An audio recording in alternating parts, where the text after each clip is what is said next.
Casse-tête, devinette, mots croisés. Mario Dumont a la solution à tout. Que voit au cours des derniers jours se plaindre d'un changement, un changement important au centre Claude Robillard, l'un des centres sportifs les plus importants de Montréal. C'est qu'il y a dorénavant une tarification du stationnement. Pour en parler, Laurier Thériault est directeur général du Conseil du sport de Montréal. Bonjour. Monsieur Dumont, bonjour. Vous pensez que ça va choquer des parents? Ça va plus que choquer les parents, ça va mettre en péril le développement de plusieurs athlètes qui s'entraînent quotidiennement à Robillard. OK. Parce que quoi, ça pourrait leur coûter cher en stationnement? Ça va leur coûter cher et les athlètes ont une vie très remplie, ça court. C'est souvent des athlètes de niveau sport-études qui sont collégiens ou qui sont au niveau universitaire. Pour eux, l'option du transport en commun, c'est pas toujours une option, même si c'est généralement pas une option.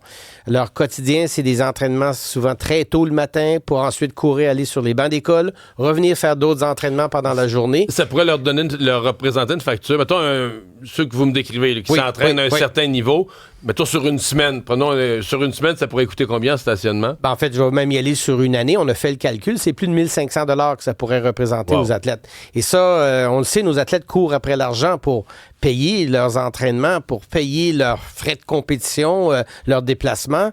Et ça fait en sorte que quand on est jeune, puis on est étudiant à temps plein pour la grande majorité, et athlète à temps plein ou à peu près, avoir un emploi à temps partiel, c'est souvent très difficile à rentrer dans l'horaire. Imaginez comment ficeler le budget de tout ça.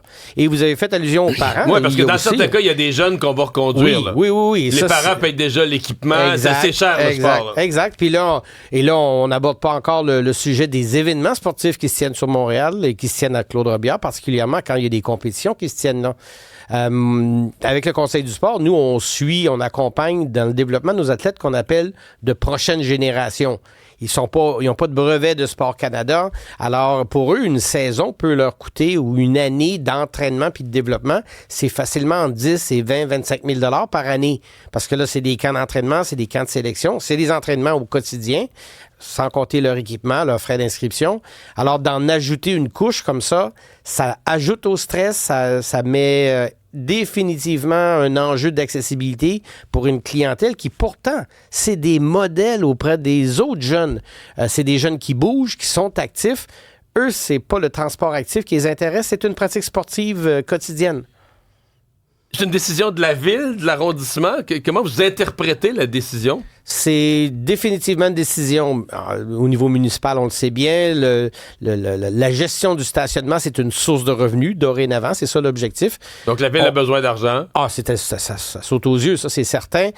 Et pour nous, si on avait la garantie que cet argent-là revenait dans le développement sportif, puis particulièrement à Claude Robillard, on pourrait toujours pondérer la nouvelle.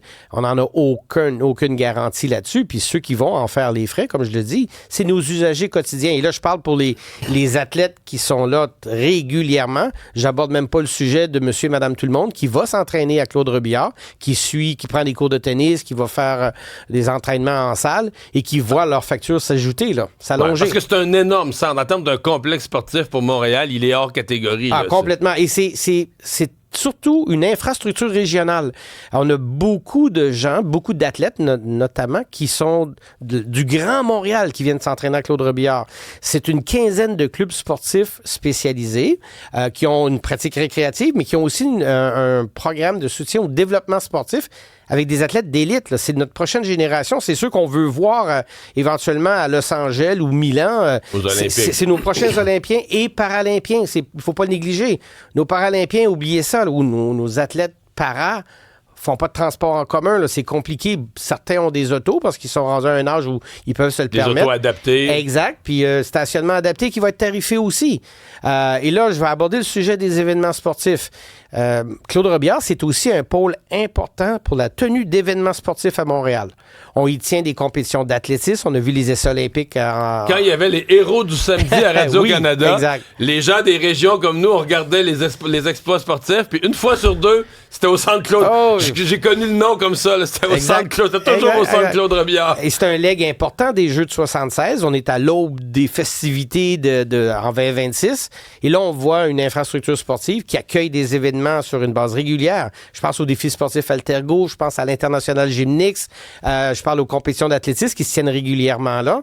Et là, ça va faire mal. Ça va faire mal aux comités organisateurs qui roulent pas sur l'or, qui ont de la difficulté à tarifer l'accès au site la plupart du temps. On vient d'en ajouter une couche. Et là, rajouter les matchs de football qui se font là, le Royal de Montréal en Ultimate Frisbee.